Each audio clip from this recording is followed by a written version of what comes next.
The little bars are crawling. The little streaming bars are crawling. It's setting up to go live. Oh, I'm so excited. I don't pray into God. Well, it's telling me it's live now. So. Yeah, it looks live on this end. Live. All right. Hey, so we are indeed running live to you on YouTube as well as broadcasting here on Zoom. So everybody, once again, welcome to Solitary Confinement. That is, in fact, comedy for the quarantine age. For those of you who are joining, we will be only running camera on those of us who are today, but thank you very much for joining us. So don't be offended if I turn off your microphone or if I turn off your camera. Thank you very much. So just to kick things off, for those of you who are like brand new, don't know who we are, my name is Donna Shannon, and we are a comic troupe, I guess you would say. We perform here a lot of variety shows in Denver, but our main mastermind, the guy I gotta blame for all of this shit, is in fact Mr. Ron Ben Joseph. Oh, nice to meet you. I'm going first. All right, nice to meet you, everyone. Thank you so much for sharing this evening with us. Donna, I love your announcer voice. It's so soothing for me. Well, I'm so glad you said that, because earlier Ron is an excellent speech coach and comedy coach, by the way, for those of you who don't know him. And he's all like on this YouTube or Zoom video or whatever going, yeah, people need to be more genuine and not do that crazy announcer voice. And I'm like, Ron. Voice. Oh, I didn't mean it in this situation. I mean, heavens. No, but you know what I mean? And like the Facebook Lives and the Zooms, everyone's doing it now where they're like, they didn't find that. But you're a radio show announcer. Like you have that experience. I'm like, I grant it to you. And with that beautiful background, come on, like forget about it. Like what's the top row? I have to ask you. Like are those X-Men toys? No, those are all Star Wars toys. Almost everything you see in here are Star Wars toys. I'll tell you all a little bit more about that. So that's a little bit about Ron. Let's get a little bit more about Dia. Hello, hi, I am Dia, and I'm coming to you from my bedroom. Woo! Last week was the toilet. This week is the bed. Oh boy. Yeah, and for those of you who missed Dia's live bidet performance, like need to know how to use a bidet. Not as graphic as you might hope, but we do have that available as one of the recordings on our. Yeah, it's available for free for anyone who really is perhaps wavering on that shouldn't I bidet line, or in case you've run out of toilet paper. This is a true story. We ended up buying I forget what they're called, like Tushy or something. We ended up buying 2 bidets. Oh, it's Tushy. Yeah, the Tushy. We had after the thing the next morning, like we spoke about it, and we're like, yeah, we got 2. 2? Oh, well, aren't you rich? I have 2 toilets. That much? Invest in 2 toilets when you can invest in 3 seashells. Freaking lives in a mansion. I'm Ron. I have 2 toilets. Oh yeah? Well, screw you guys. I have like half of a gigantic Sam's carton of toilet paper. So, I still have toilet paper. Queen of the castle. You're about to get ransacked. I know. Yeah, like I am not ready to fight off looters. That's actually a little bit about Dia. Believe it or not, Dia is also a professional speaker, in addition to bidet expertise. It's true. It's true. I will not use my professional speaker voice. I will refrain from using professional speaker voice. Yeah, Right. Even with professional speaker voice, you look like you're like an 80s seductress. Like, is this you after you after you got into something more comfortable? You know what I mean? You look like I have to get into something more comfortable. Oh my God. I'm ready for my guest spot on Fantasy Island. Yeah. Or Love Boat. Or Little House. I'll take any of them. I do want to point out. Graduate. I do want to point out though that all 3 of you are wearing hoodies. I'm like, what the fuck is that a little bit? Like, we're putting on a show. You guys are wearing hoodies? Oh, we just didn't want to let you know what the uniform was, dude. Oh, see, I feel left out. This is why I bring this out. I wore a cardigan. Yeah. Well, Okay, the Boulder hoodie. Is that what you mean? Nice. Alrighty, so in case y'all are wondering who James is, because James was not on the show last week, James is a relatively new stand-up comic, but I've been laughing at him since the day he was born because nepotism is strong and he is my son. What? Wait. Yeah. Oh, Yep. Thank you. Thank you. Yep. I twist. ruined my mother's life when she was 18, and I don't intend to slow down anytime soon on that. But yeah, I'm looking forward to the show and see what we've got going on.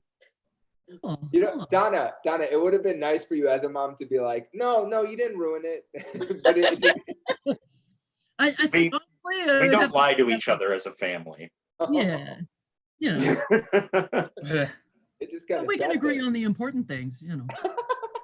Ron, your daughter's only 4. You haven't given her enough time to ruin your life.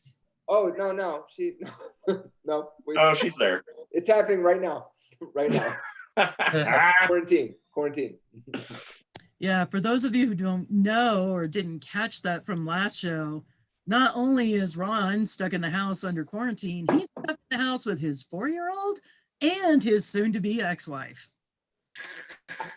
I know that I this sounds really bad, but I gotta say, like, it's been really, like, there's actually no one I'd rather be in confinement with right now, you know, in quarantine with. Like, it's been really great. Like, it's been very soothing and calming. Like, yeah, I'm really scared about it, actually, because so much of my act when we were breaking up was my wife hates me. And that, like, really started, like, I started doing all these bits about my wife hating me, and then it, like, my act started developing and growing. It was really cool. And then it was, we got a divorce, and it's like I had all these divorce jokes, and now it's just like, it's really lovely. Like, we're all just hanging out like a family.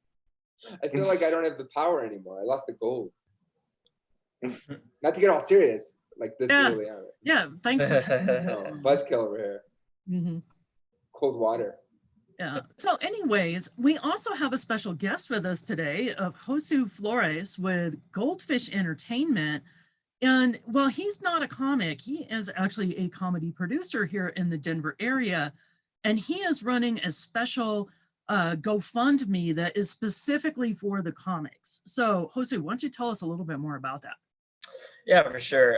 Thanks so much for having me on the program tonight. And yeah, basically what I did was in response to the pandemic and how it essentially canceled all of live entertainment in America. Right now, I set up a community fundraiser, the Colorado Comedy Relief Fund. So I did it. It's being done through GoFundMe. And what I have been doing with it is taking the money and sending out equal amounts to the people that apply and qualify for the relief money each week. So last week was the first week where I did that, and I was able to send $150 to 8 different comedians who are currently out of work and struggling. And I was also able to take a portion of that money as well, $250, and give it to the Bug Theater, which is currently in dire straits from what's happening right now. They're not, people aren't familiar with them. They're a local nonprofit theater that they host a lot of comedy, amongst other things. Really good place and very strong supporter of the local comedy scene, as well as the local theater and performing arts scene here in Denver. And I have decided to give them some money as well, but only after taking care of comedians first. And at this point, we've raised more than a few $1,000s, so it's been going pretty all right. I just need to get those those donations continuing to pour in. I hope. I know a lot of people are out of work right now. I saw, I think just yesterday, there's been over 3 million people to file for unemployment in America. So that's a pretty staggering number right there, and I'm sure it's going to keep growing now that we're in a essentially nationwide shutdown. And yeah, just want to, just doing as much as I can to increase awareness. I've gotten in a couple news articles, and it should be in the Denver Post next week as well. So I'm just, doing whatever I can to keep getting more awareness surrounding it. So thank you again for having me on here tonight. Yeah, absolutely. And I think, a lot of people don't realize the heart and soul that we put as performers into our comedy. And I will tell you, man, I've worked on shit before in my life. I have worked hard before in my life. I have never worked as hard as I have in creating comedy in my entire life. And that's like not the website, not the pictures, not any of that stuff. I'm talking about the content and the practice and the going and performing and reviewing the tapes and going, oh my God, that sucked ass. I got to change that. I got to redo it, got to reshoot and open mics and all the rest of that. And it's like somewhere between this balance of, I need to throw my heart out there so that people will laugh at me because I need the validation, or, an arrogant fuck like me. And it's more like, because I am so great, we got to share this awesomeness with the world. It's somewhere in between there.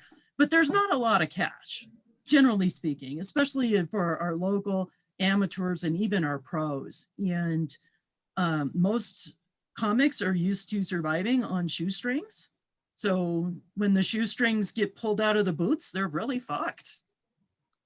Yeah, absolutely. And that's also the other point I'd like to make as well, is that I think people in entertainment, but comedy especially, come from all different backgrounds. And, there are some people that have like good paying sort of, white collar office job. A lot of people that I've met and come to know personally don't necessarily have that. There's a lot of people that, have worked in the service economy, are up until 2 weeks ago or whenever this really got serious, were working as a service worker, which is 1 out of 3 American jobs. So a lot of people, including myself, have lost all of their income, and that includes comedy.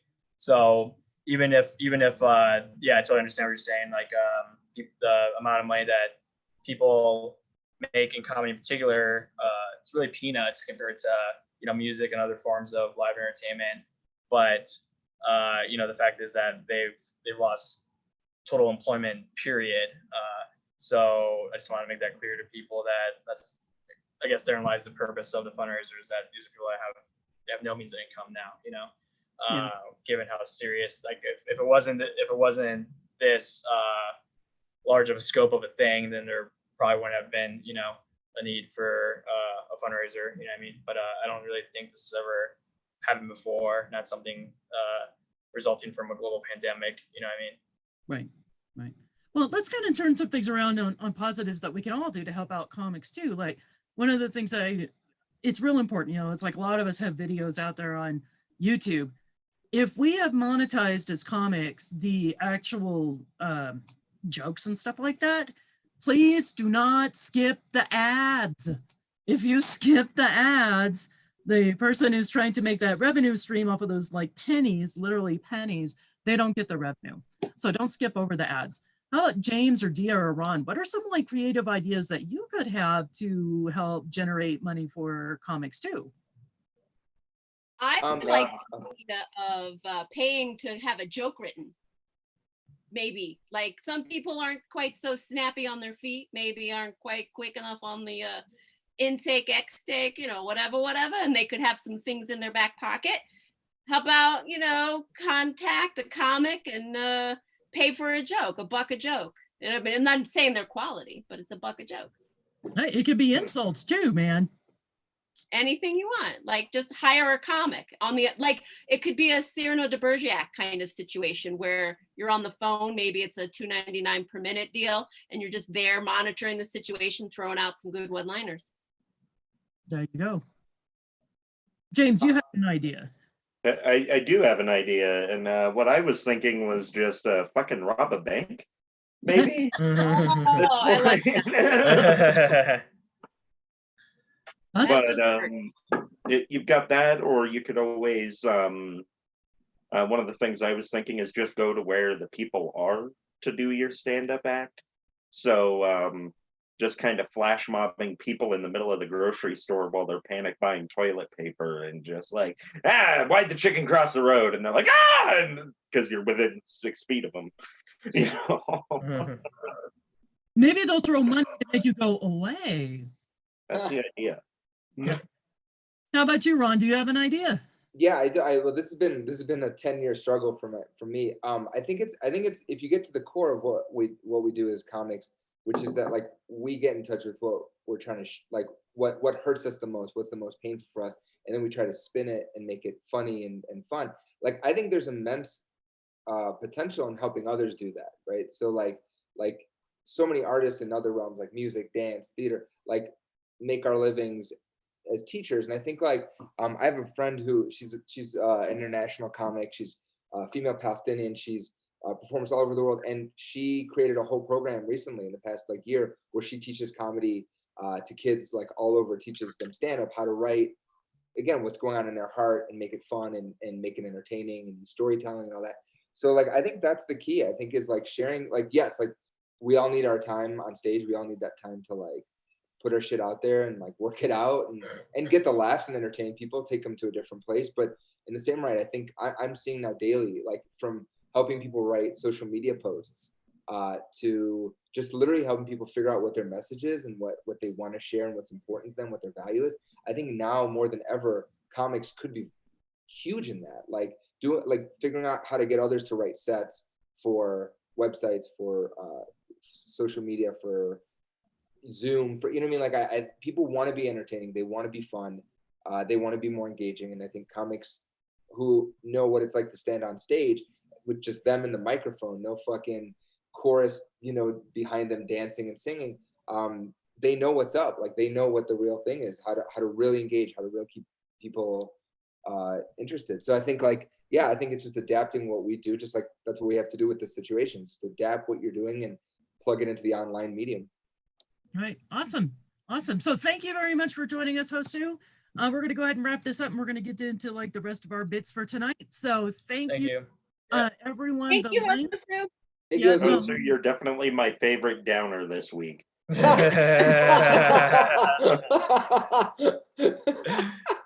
Appreciate it. It's true. You made us depressed like no other. It was great.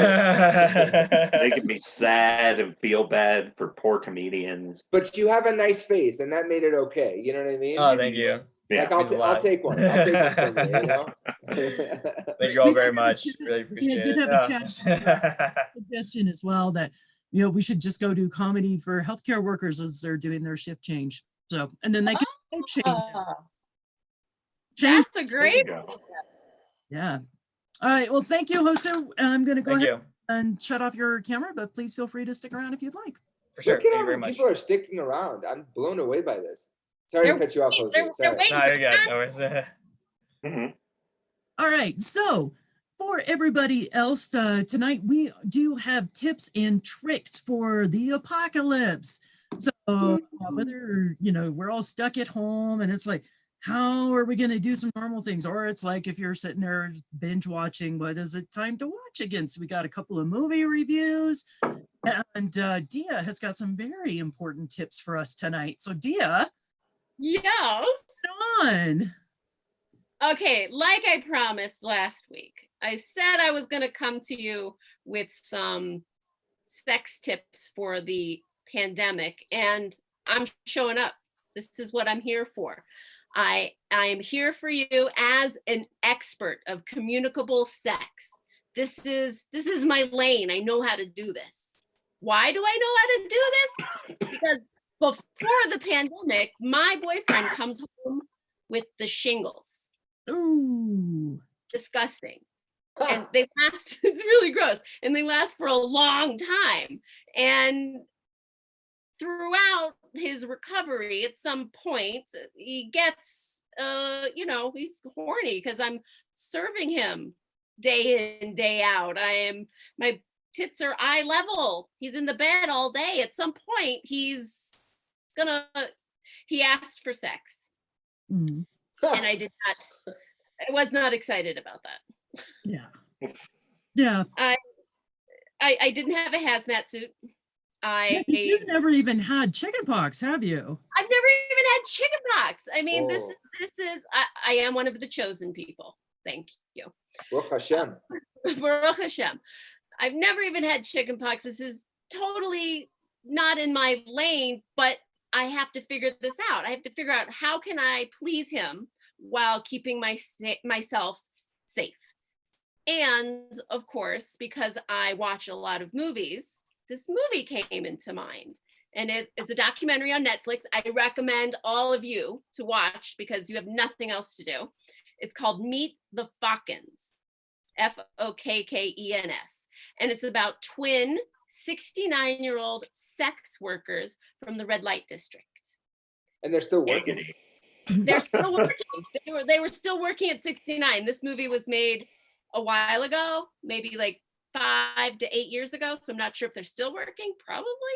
Yeah, But Brian, granny porn is a fetish, yes. I know, but like, could you imagine like the people like, hey, good for them for keep working. You know what I mean? Like they're saving up for retirement clearly, but like, could you imagine like opting for a 69-year-old? Like, well, but here's the thing. You're thinking that 69-year-old path. And how did you not just say vagina? Because like last week you had water inserted in your butthole, like on camera. And vagina. Now you're like, okay. This is not 69-year-old vagina necessarily, because here's the beauty of this documentary. No, Dia, that was 69-year-old birthing right there. That was, what is that? I got all the hand gestures you need. So one of the twins kind of lays it out, and she's like, guys are kind of dumb. If you just put the lights at the right setting and you use enough lube, they are not going to know if they're fucking the real thing or a knee crease. So I don't want to get his disease anywhere near me. So I say to him, well, you can fuck my knee crease. And his response was, okay.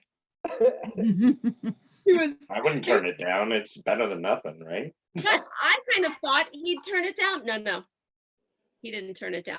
So normally in my stand-up show, I on stage kind of give you a walkthrough of what that process was like. How do you figure it out? Because they're not giving you a manual with this documentary. She just says, lots of areas can be used, but she doesn't say how.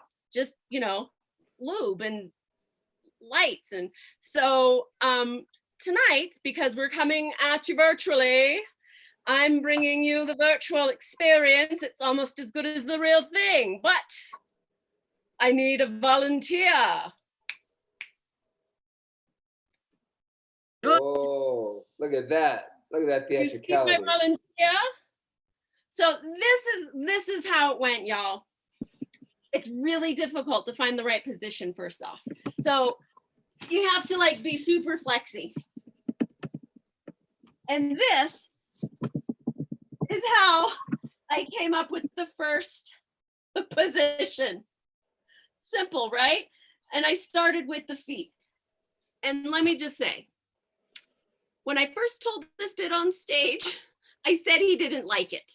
I said, we tried it, we moved on, we figured out how to do the knee crease. After I got off stage that first night, he came up to me and said, why did you say I didn't like the feet thing? Because I did. I liked the feet thing. So just so you know, he liked the feet thing. This was foreplay. Okay. Yeah, so I think we're all concerned about the dude with the hazmat suit and the mask. on two fronts. The first is everyone's like, oh, that mask should go to the hospital workers, even though we need it in life. Second of all, he looks like he already died. Like, do you need to get that checked? Like, does he have the schmutz? Don't kink shame necrophiliacs, Ron. Remember, communicable disease. We have to keep ourselves safe. So we're keeping him encased, and we're doing this as safely as possible. James, you're killing me. It's better than nothing. the millennial perspective, James. Very welcome. It's better than nothing. That's basically all we get, We get all the knee creases out of life. Yeah, are you okay? I'm old. Okay, so then. And for those watching at home, that is a cucumber. That is a cucumber. It's organic.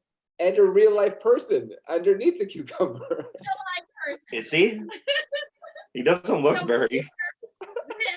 my friends, is knee crease sex. Look at that. Right there. Now, the problem with this is about 5 seconds into it, you realize that this is probably going to take 3 to 5 or more minutes. And this is a lot of workout right here. This is a lot of clamshell. It's a lot of fire hydrant. You got to be like Suzanne Summers or Jane Fonda or something to finish this off. Well, But we it's need exercise, yeah. Mhm. But it's Although once- looking at it now, you just need like Richard, what is it, Richard Simmons Mhm. doing like an exercise video. Ready, okay, and lift, and lift. There you go. Cited Look, or evoked Richard Simmons, the cucumber would fall down. looking at it now, I'm just concerned about how they rehearsed this. So here's the good news. At some point, he's gonna finish. Oh, And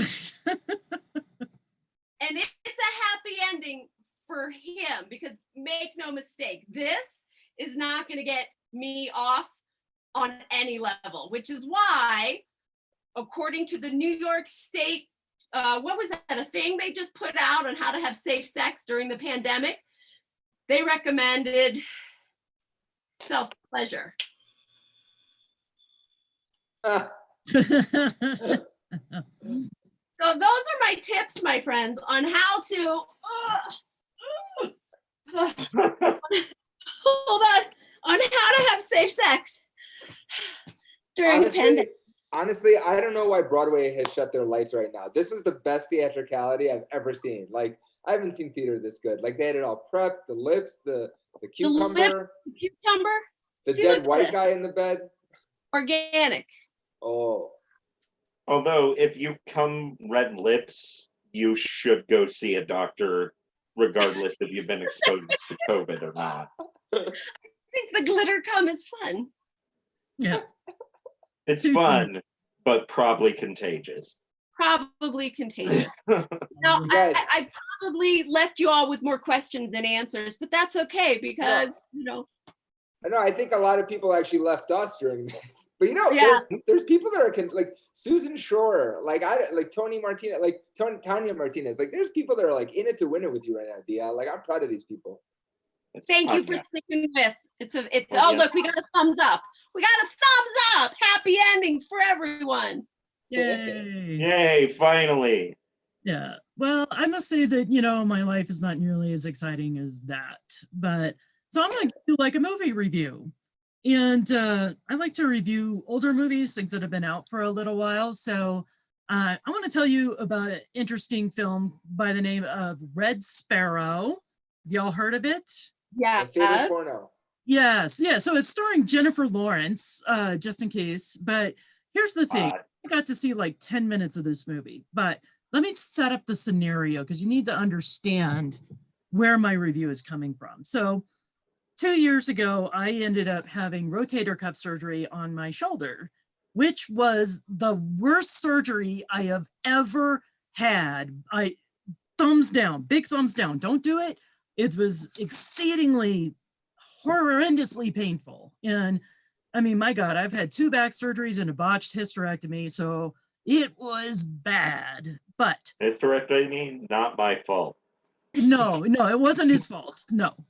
But so to help me out while I was recovering, my dad flew up from New Orleans and stayed with us for 6 weeks during That's the painful part right there. Oh yeah, you have no idea. Now, the other thing about this is while I was recovering, I had to wear a sling 24/7 with a foam block about this big. So my alarm was literally strapped to my body, even when I slept.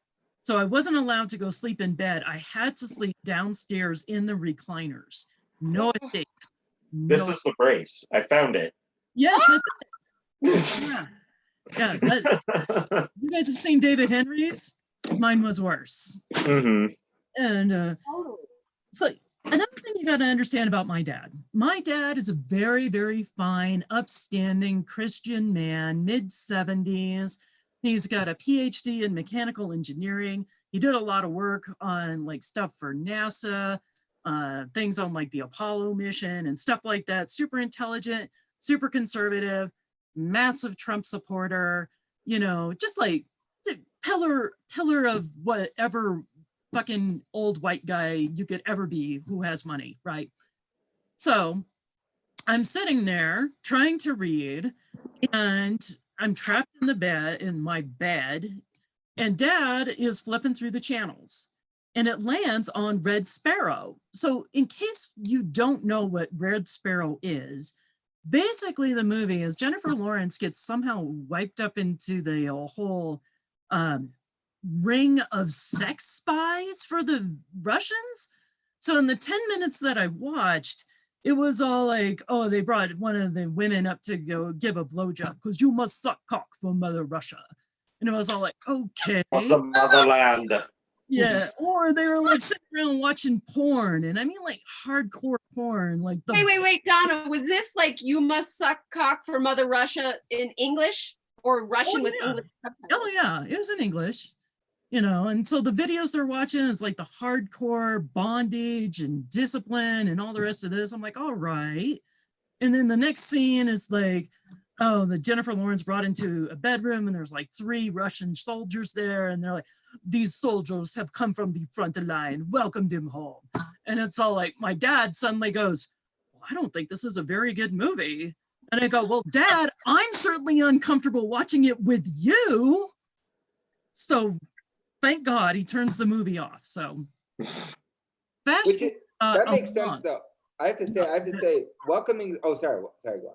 So you got to wait for the rest of this, because about a month after that, my dad and my stepmom are visiting us again because they're staying. And my stepmom comes cruising through the living room, and we're flipping through channels, and somehow Red Sparrow comes on again. And so my stepmom goes, oh, there's that dirty old man movie you like, to my dad. So that means that after seeing the 10 minutes with his daughter, my dad went and found that on his video queue and added that so that he could watch it later on with her. And I'm like, the dead guy's laughing. The dead guy's laughing. So fine for soft porn, but I do not recommend Red Sparrow. So there's my movie review. Yeah. Well, I can guarantee I'm not watching it with you or Grandpa. Thank you. Thank you. I had to watch 9.5 weeks with my extended family back in, what was it, the late 80s when that came out? So it was like Blockbuster VHS. Yeah. 9.5 weeks, the sex scene with the fridge and on the roof, all of it. Yeah. Extended family over the holidays. Fun. I want to watch the Jewish version of Red Sparrow called Red Locks, where like the soldiers come home and she's Jewish. I should say I'm Israeli, so I can say that. Could you imagine, Dia? Could you imagine like a Jewish spy welcoming soldiers back home? So what did you do? Okay, that sounds interesting. I was with the kids here. Yeah, and that was thanks great. for asking. I wasn't busy at all. I had nothing else to do but wait for you. But go ahead, tell me how important you are. Please. Better you should go and tell me how important you are than listen to my stories about your kids. So usually when you guys start going off like this, I get lost, but I actually learned what lox was earlier today. And so it's a preserved fish, salmon, right? Yeah, you gotta preserve that shit, yeah. How does that compare to like Norwegian lutefisk? Yeah, no, it's smoked. It's smoked salmon. Okay. Yeah, it's smoked salmon. You'll love it. Try it with the bagels and the cream cheese. Oh my God. And the cucumber now it sounds like a stereotype because the way I learned about it was somebody showing me a picture of a bagel with cream cheese and lox. That's how you do it. That's how you do it. That's it. I'm low carb, so I do it like al natural. I just I do it like in Red Sparrow. I just stuff it in, but you could do for it the motherland. Exactly. Yeah. I blow salmon for the motherland. For my motherland, the state of Jewish, you know. Oh my God. Whether you should eat the It sounds salmon. very than go much like hungry. swimming upstream and why salmon instead of sparrows. I get it now. Like, Yeah. there you go. Why sparrow is not a bird that we talk about too much, and I think I'm going to start a fundraiser and a GoFundMe campaign for sparrows. I'm partial to the chickadee because I like the name. Chickadee, dee, dee, dee, chickadee. I prefer swallows. Oh man, he set you up. I know. You're welcome. You're welcome. I prefer Damn. swallows.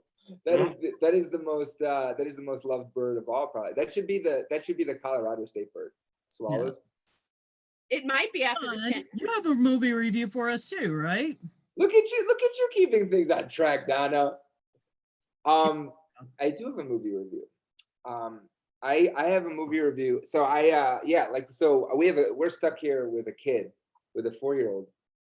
And so tonight we tried actually watching like not an adult movie, like that would, that's for on the phone for later, but and I'm showing the phone for where the magic's gonna happen. So our movie is Frozen 2. And I tell you, I cry more in this movie than Avengers Endgame. And that movie is basically Schindler's List with superhero costumes, okay? Fucking, spoiler alert, 3 hours of misery in that movie, and then there's a funeral, right? So that is rough. But Frozen 2 is like delightful, but it's very emotional. Like it really hits you at your core as a parent, and being like in this place of being a parent and a child of people that are turning into children in their 70s going on 90s. But yeah, it's very moving. I cried every time I saw it, and so it's just like our go-to, because if we want, like, we're trying to work and we want her to be comfortable and taken care of for a little bit, and I'm sick of negotiating with candy because we're out of candy, we're rationing off the candy, and it's a negotiating technique. So yeah, so we watch this movie, and every fucking time there's a scene where she's like riding this horse, and it's animated, but it's so beautiful, and she like goes into this cave and she sees like this very important character that we didn't know it was her, and they do this thing at the Disney, they got this facial expressions where Elsa, the character, is trying not to cry, but it's like and it's like, oh my God, like, yeah. It's like, it literally, like, it's animated, but she does that. Like, she's holding herself back. And it's like, before she like let it go, now she's like holding back, it's like, I'm not gonna cry. And then you're just like, fuck. So like a little kid, I turn to my 4-year-old and I'm like, oh, Daddy's crying. Yeah. Honest to God, I didn't cry this much going through a divorce. Because we didn't like go through a divorce that bad. It was like going through a divorce sounds like you're going through a car wash with like a punch in the nuts at the end. We like got a divorce, you know what I mean? It was like we got like a free trip to like Disneyland prior to the schmutz happening right now. So it wasn't that bad, but like watching this movie is just gut wrenching, Oh my God, I like on some level I recommend it more than watching Thanos snap away half the population. That shit is too soon. Yeah, exactly. I'll tell you what made me cry. I was crying uncontrollably. Was it last night or the other night? I can't remember. All my days are a blur. Yeah, they all feel like the same because we were swept. I binge watched Picard. Oh. I'm not gonna. We all got so serious. I'm not going to spoil anything. I'm not going to. I'm just going to say it was phenomenal. The execution of the whole series is so high end, and I was a wreck. And it's free. Crying the whole time. It's free, right? CBS All Access 1 month free. So. Cool. There's so many fucking subscription services anymore. Like, fuck, why can't I just like have one or two and then every broadcasting company is just like, oh yeah, no, let me get in on that. Fucking Disney Plus. Hey. Like taking all the good shit off of Netflix, so Netflix had to start doing their own password, stuff. Ron. I need your Plus password. I'll give you my Disney Plus password in a second here, but like, it's fuck James. James, as a parent, that is like our babysitter right there. You just insulted our tried and true babysitter. I insulted your choice to have children. wasn't a choice. There's no walking back from that. You're stuck with it. I was told. Right, I was James, told. so what have you got for us tonight? We only got a few minutes left. All right. Well, the biggest thing that I've had to get used to is doing everything from home. And like when I first started working with my therapist and everything, because I have anxiety and depression, one of the major things that we work on is having these bi-weekly therapy sessions. So I knew I was signing up for like a pretty involved commitment and that we'd be talking about a lot of intimate things. So after I started going up to therapy, I decided to break up with my girlfriend at the time because I can only really be in one serious relationship at a time, which is rare for millennials, I hear.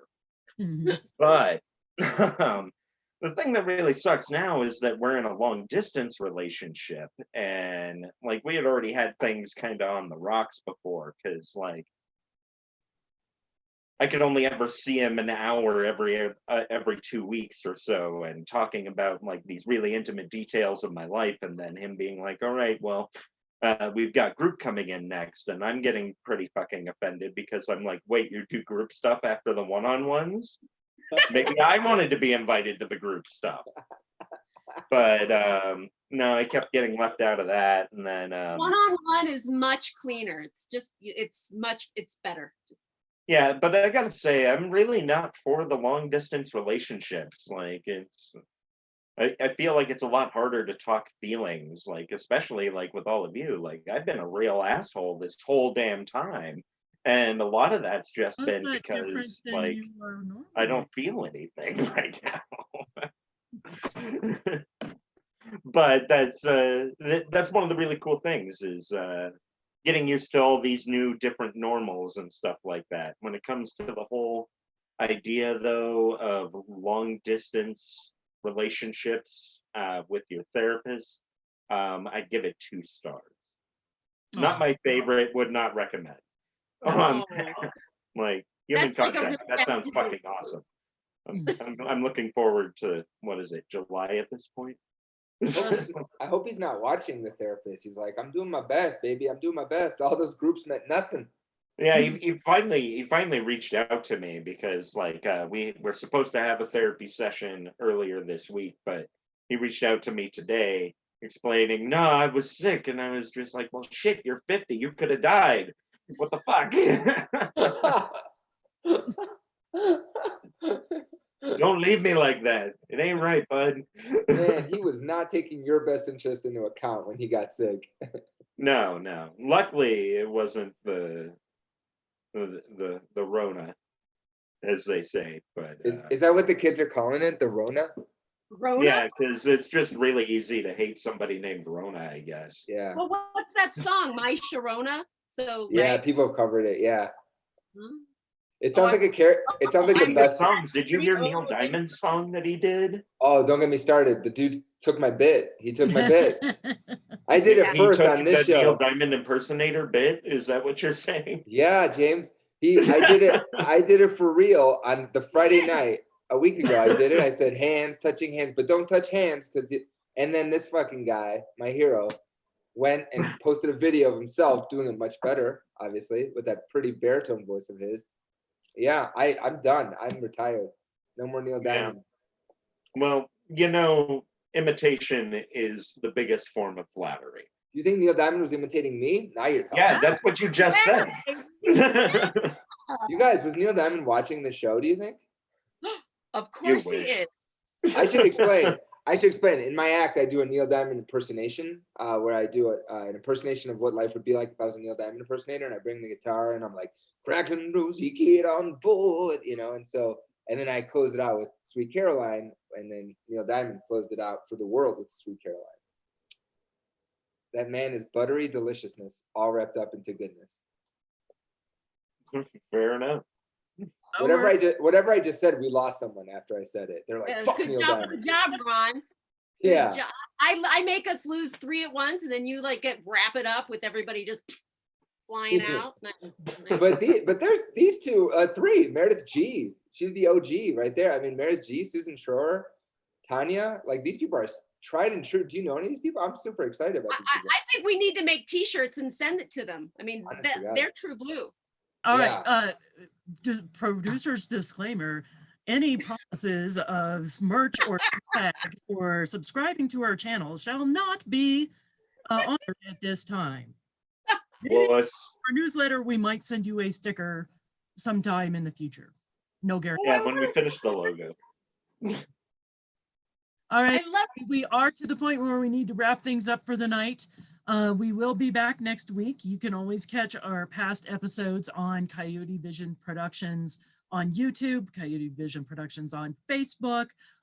Sign up for other live shows on the Eventbrite page. And other than that, stay safe, stay sane, and we'll catch you next time. Woo! Thank you guys. Thank you for staying. Thank you.